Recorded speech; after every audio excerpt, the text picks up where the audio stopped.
Hello again. My name is Rosalind. I'm a musician and podcaster with Bad Behaviour Podcast, and I just moved all the way from Melbourne, Australia to Amsterdam in the Netherlands.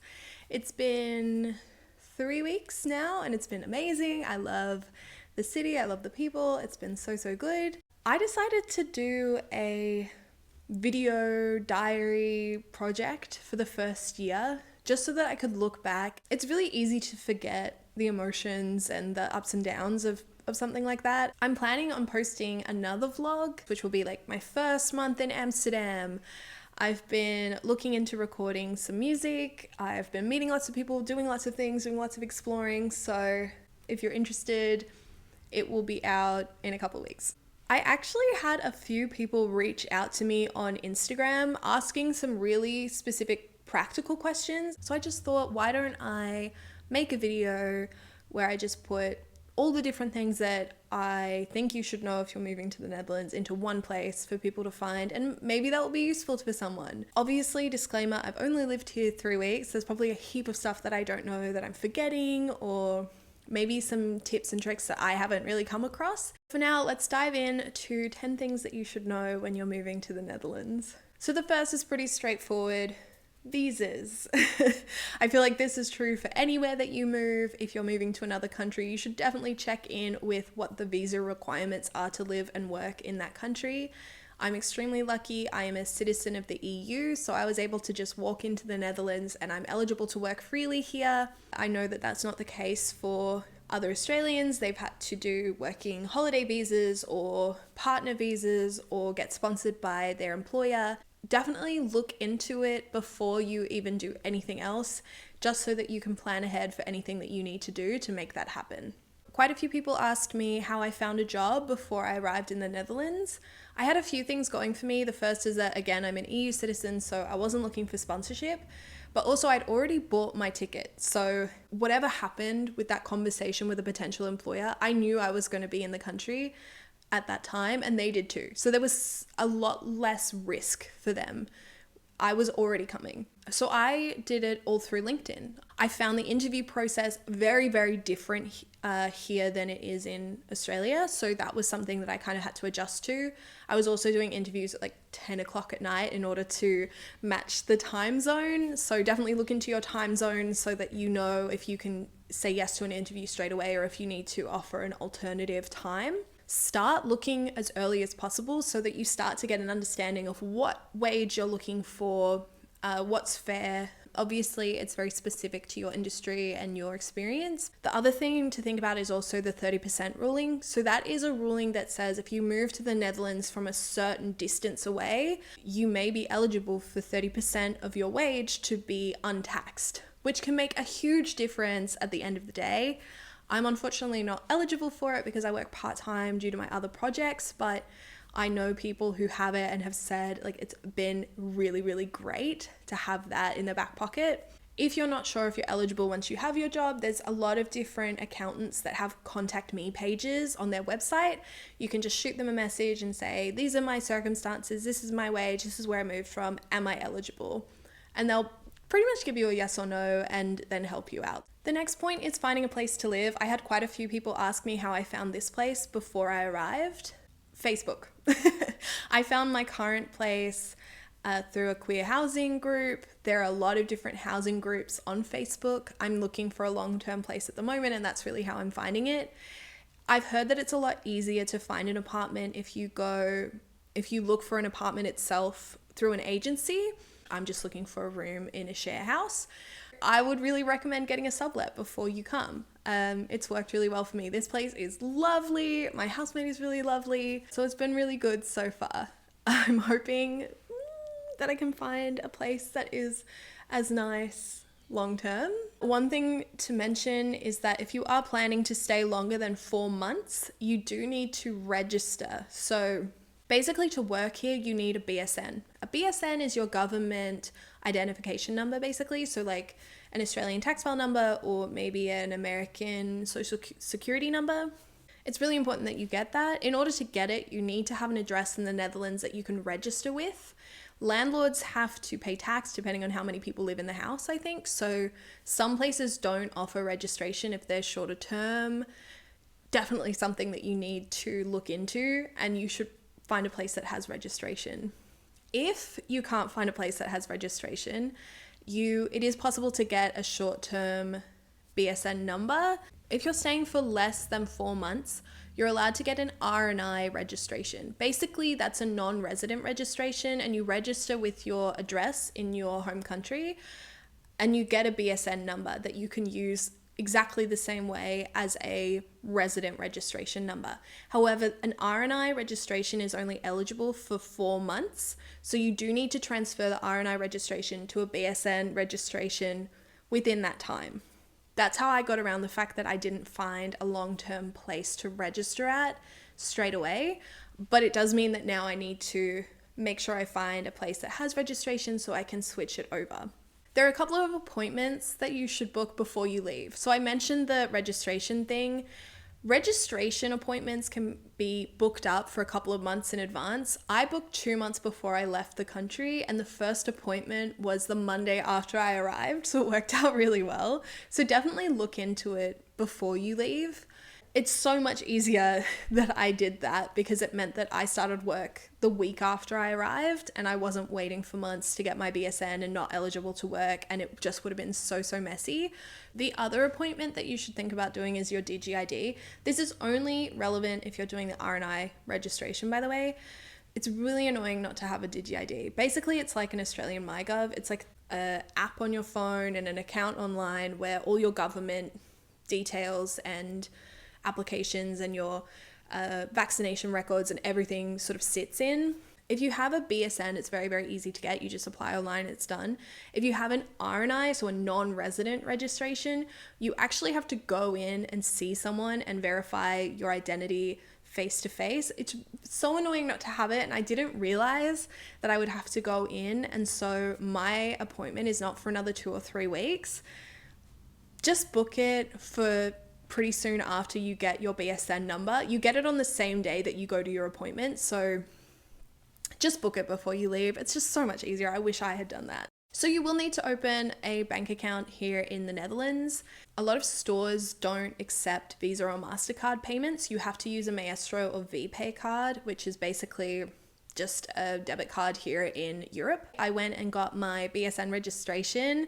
I had the piece of paper in my hands, walked into the bank and said, "Hello, please, can I set up a bank account?" They said, "Yes, come in." All you need is your BSN letter in a hard copy, your passport or identification card if you're from a country that has those, and a document that proves your relationship to the Netherlands. So I used my job contract. I actually didn't have that in hard copy, and I had to walk down the street, print it out, and come back. And she was like, "Oh my gosh, that was so quick. Hi." And I was like, I'm getting this done today. Yeah, forewarning, you do need everything to be in hard copy. I found it really easy to set up. And once it's set up, really easy to use. A lot of the things that you get will be in Dutch. It's pretty easy to figure that out using just Google Translate on your phone. There's an option to actually just have this camera view. Is that going to work? To have a camera view where you can point it at a letter and it will just translate what it's seeing in there. Obviously, Google Translate has its issues because it's a direct literal translation and sometimes it misses things. It's good to get by. So getting around the city, public transport here is great. They've got trams, they've got the metro, they've got trains to various places in the Netherlands. The easiest thing to do is to get an OV chip card. It's like a Melbourne Mikey card or an Opal card, or so many countries in the world now have like a little plastic card that you just put money onto. You can have an anonymous or personal OV chip card. The personal one is registered to you. You have your little photo on it and you can do season tickets and things like that. You can also get 1 hour, 3 hour day tickets. Like there's lots and lots of options. I actually found that really hard to navigate when I first got here because there's so many options. So definitely look that up. So the easiest way to get around the city is by bike. There are more bikes than people in the Netherlands, apparently. You'll want to get a bike. It's the fastest way to get around. You'll check your, Google Maps and it will say like to get to your destination, 35 minutes on public transport, 10 minutes on a bike. So much quicker. That being said, I get lost so much still on my bike. I'm still not really used to the city and a lot of places to me look really similar. So I'll be at some corner, like, oh yeah, this looks so familiar. Okay, I go down this street, and then I realized I'd just been cycling the wrong direction. Don't try and race Dutch people. They're very, very fast. Just keep a steady pace. Actually, my boss said to me that the faster you go on a bike, the more stable it is. So do with that what you will.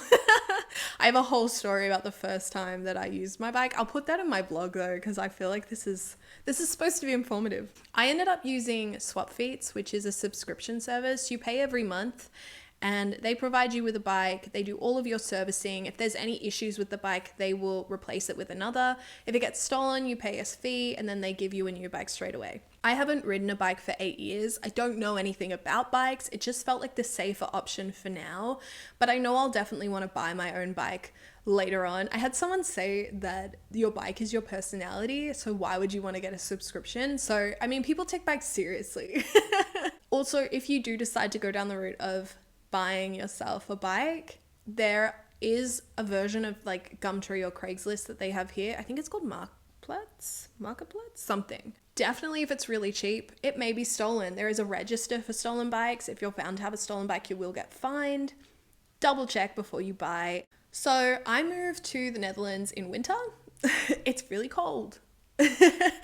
Surprisingly enough, I had one jumper. I had this really ugly, puke-colored, yellowy green jumper that I hate, but is very cozy, but I hate it. It's so ugly. I desperately needed them. I found it really easy to buy jumpers. I just walked right into the center of town and went to an H&M. There are like 5. They cost about €19. I am able to wear them to work. They're really comfortable. It was fine. I also bought a jumper at another place for like €6 because there was a big sale on. It's like any city, there's lots of places you can buy things. I don't like that I immediately went to fast fashion. Obviously, they also have vintage and secondhand stores here, so that's definitely an option if you want to shop more sustainably. In terms of coats, I currently wear a Kathmandu coat, which is like an Australian adventure brand. And I also have a coat that's really nice, but isn't as warm. And I'm really excited to buy one that's somewhere in the middle. If you are looking to buy a coat before you arrive, just make sure it is waterproof. It rains a lot here. There is this app which shows you hour by hour when it's going to rain in the Netherlands, which is really, really useful. I didn't know about this app, and it was a code orange weather day. I didn't know what that was. I was fighting my way through the wind to get to my office, and we had a team meeting and they were like, wait, Rose, are you in the office? Wow, what an adventurer. And I was like, I just didn't know anything else. Like, I didn't realize that this was a really crazy day. Definitely a good app to have. People ask me what it's like with COVID at the moment here. I feel like that's a really hard question to answer because, I mean, COVID's happening everywhere. When I moved, I'd come from Melbourne, which at one time was the longest lockdown in the world. I just felt like I could handle whatever needed to be done. So when I arrived, we were in a partial lockdown. So everything was closed except retail had just opened. Now everything is open. Museums, cafes, everything. You still need to wear a mask when you go into the supermarket or indoors, into shops. But otherwise, people don't tend to really wear them. Obviously, there are a few things you need to do to travel that you wouldn't have had to do previously, such as get a PCR test before you leave and prove your vaccination status. For me, it's just not a reason not to move to live. It would be a reason not to travel maybe, but you kind of have to decide for yourself. So that brings me to my final point. I've had people ask me what it's like to live in a country that speaks a language other than English. For the most part, people here speak English really, really well. You don't really need to know Dutch to get by. I have met expats who've lived here 10 years and don't know Dutch. I've met people who know enough to have a conversation at the supermarket and read a letter but don't necessarily speak fluently. And then I've met people who learn really, really quickly and speak quite well. I'm really excited to learn. At the moment, I'm doing Duolingo. Is that focusing? This is my little tree. I've been really enjoying it, actually. I don't think I'm very good at Dutch. Let's be honest, but I'm working on it. And I will be good. I will speak Dutch. I just feel like it's a really great opportunity to immerse myself and try my best to learn. You're just not likely to make Dutch friends without speaking Dutch. It's much easier to live here. All the announcements are in Dutch, all official documentation is in Dutch. Also, I work with a lot of Dutch people and they sort of speak Dutch around the office. I'd love to be able to converse with them as well. My personal feeling is just try and learn Dutch, basically. So that brings me to the end of that. I hope it was useful. If you have any tips or tricks that maybe you've moved to the Netherlands yourself, maybe you live in the Netherlands, maybe you've moved to a completely different country than the Netherlands, but you've picked up a lot of tips that would be relevant anyway, please comment it below. I will read it. I'm still learning a lot about this journey and things that I shoulda, coulda, woulda done. So I would love to hear from you. Also, if there's other things that you'd like me to talk about, feel free to let me know, because I don't really know what I'm doing with this channel. I'm just kind of responding to whatever happens. So if there's something you want me to talk about or a video you want me to make, I'm down. Thank you for watching, and I hope to see you on the next one. Oh, the light has definitely changed. It is time for dinner. Woo!